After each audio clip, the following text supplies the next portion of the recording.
보시면 이제 3 상속세 과세 표준이 나옵니다. 거기에 세 번째 줄에 이런 말이 있어요. 50만 원 미만이면 상속세를 부과하지 아니한다. 이게 이제 증여도 똑같은데 상속세는 그리 안 중요한데 증여에서는 꽤 중요한 거죠.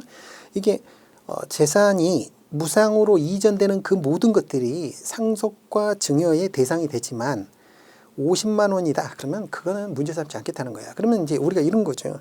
가령 우리가 결혼 축의금 같은 거 내잖아요. 요것도 알고 보면 다 증여일 수 있잖아. 그렇죠? 무상으로 이전하는 거잖아. 돈을 주는 거니까. 근데 왜 그런 것들은 문제 삼지 않을까? 50만 원까지는 문제 안 된다는 거지. 그렇죠? 50만 원. 그래서 증여도 마찬가지예요. 과표가 50만 원 미만이면 증여세나 상속세를 아예 부과하지 않는다. 자, 그리고 3-1 보시면 이제 인적 공제가 나오는데 첫 번째 나오는 게 기초 공제죠. 기초 공제는 기본적으로 2억을 해줍니다. 2억을 해줘요. 그냥 빼주는 거예요. 이거는 비거주자도 해주는 거예요. 그 다음에 기타 인적 공제라는 게 있어. 기타 인적 공제. 근데 이게 기타 인적 공제는 사람이 많아야 돼. 자녀가 많거나 이래야 더 뺄 수가 있어. 그래서 현실적으로 보면 기타 인적 공제 뒤에 말씀드리겠는데 요 둘을 합쳐서 일괄공제라고 그럽니다. 돌아가시면 일괄공제 받으면 이게 미니멈 5억이야.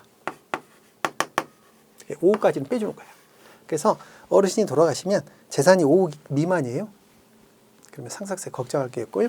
자, 그거랑 또 하나 있는 게 배우자 공제가 있습니다. 배우자가 있었어요. 가령 아버지, 어머니 계셨는데 아버지가 먼저 돌아가셨어요. 그럼 어머니가 남게 되죠. 배우자 공제는 역시 미니멈 5억입니다. 자, 그래서 우리가 아버님이나 어머님이 먼저 돌아가시잖아요. 그때는 재산이 5억 일괄공제 주로 하니까 일괄공제와 배우자 공제를 하게 되면 10억이죠. 재산이 10억 미만이야. 그럼 신경 쓸 게 없습니다.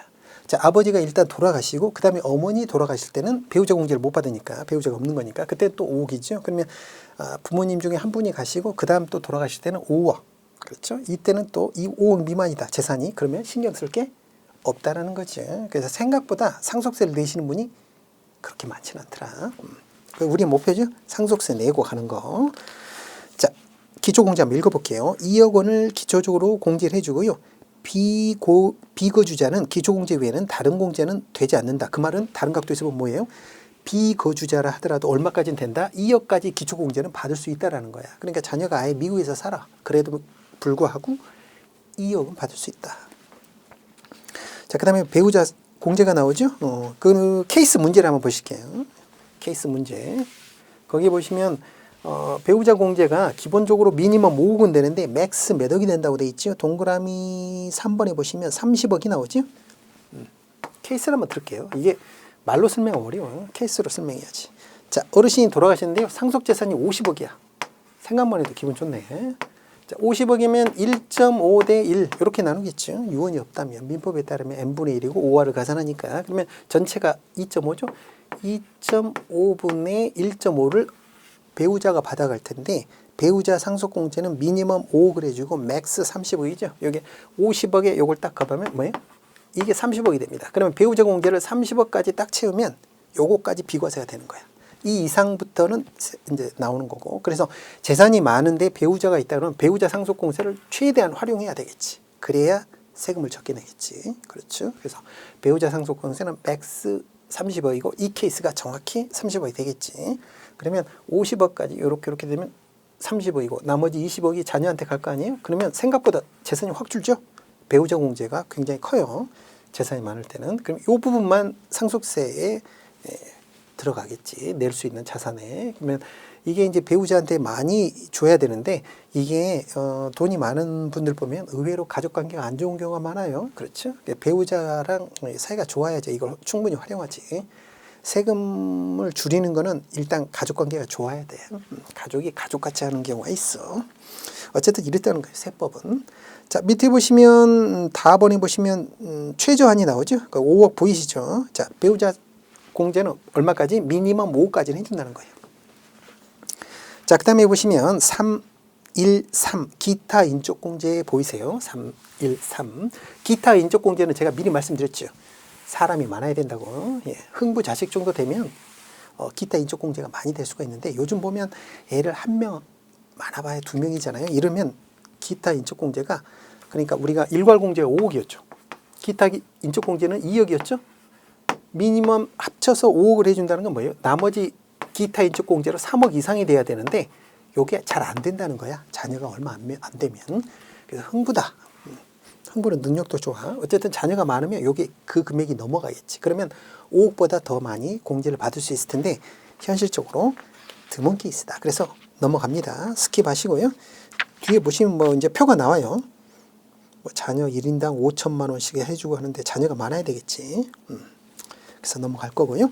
자, 3, 1, 4 일괄공제 그 옆에 5억이라고 되어 있죠. 그래서 동그라미 1번 기초공제와 동그라미 2번 기타 인적공제 합계액이 5억 미달인 경우에는 일괄공제 5억을 해준다는 거죠. 그래서 기본적으로 돌아가시면 아하 5억까지는 공제가 되겠구나. 좀 더 디테일하게 들어가면요.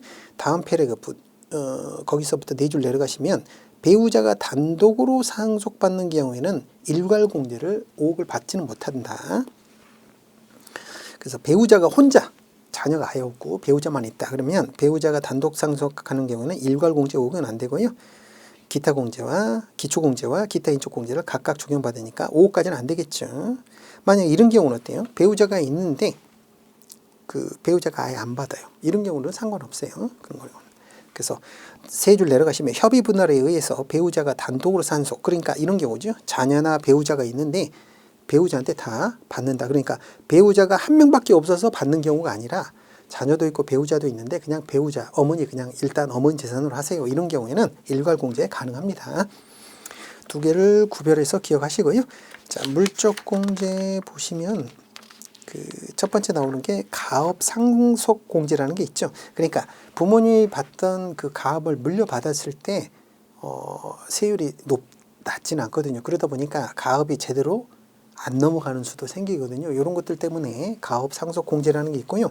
조건을 충족하기가 좀 쉽지는 않아요. 근데 조건을 충족하게 되면 꽤 큰 금액이 빠질 수 있습니다. 이런 것들은 이제 케이스에 따라서 좀 디테일하게 들어간 거니까 한번 찾아보시도록 하고요. 그래서 고객이 기업의 오너시라든가 이러면 이런 것들도 공부를 이제 심도 있게 하셔서 같이 기본적인 건 상담을 하셔야 되겠죠. 자, 3-2-2 보시면 동거주택 상속공제입니다. 자, 이게 무슨 말이냐면 부모님을 봉양하기 위해서 합치는 경우예요. 효자죠? 이럴 경우에 혜택을 줘야 되겠죠. 그래서 보시면 100%를 상속과세 가액에서 공제를 해준다는 거예요. 그래서 공제 한도의 최고 한도는 6억이다. 그렇죠. 여기 좀 최근에 바뀐 내용이에요. 그러니까 한번 더 체크를 해주세요. 자, 그래서 노무부를 봉양하기 위해서 합친 거지. 내가 어르신을 나이가 드신 부모님을 봉양하기 위해서 합쳐가지고 동거하게 된 거지. 그러면 그 주택을 물려받았을 때는 100%에서 빼주고 얼마까지? 6억까지. 과거에는 이게 5억까지였거든요. 여기서 6억까지. 조건이 있죠. 가번에 보시면 자녀가 10년 이상 동거해야 된다. 그렇죠.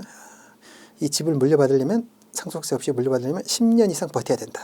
그렇죠. 근데 정말 비싼 아파트다. 그럼 해볼만 하겠죠.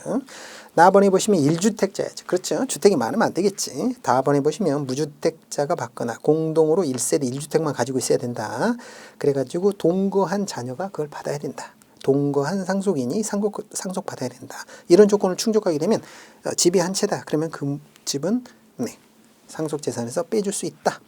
자, 3-2-3 보시면 금융재산 상속공제가 있죠. 요게 그리 중요한 건 아닌데 우리가 이제 전체적으로 금융업에 종사하다 보니까 요게 시험에 좀 잘 나와요. 봐주세요. 금융재산의 20%를 상속세 과세 가액에서 공제를 해준다. 단 최고 한도는 2억이다 라는 게 두 번째 줄에 나오죠.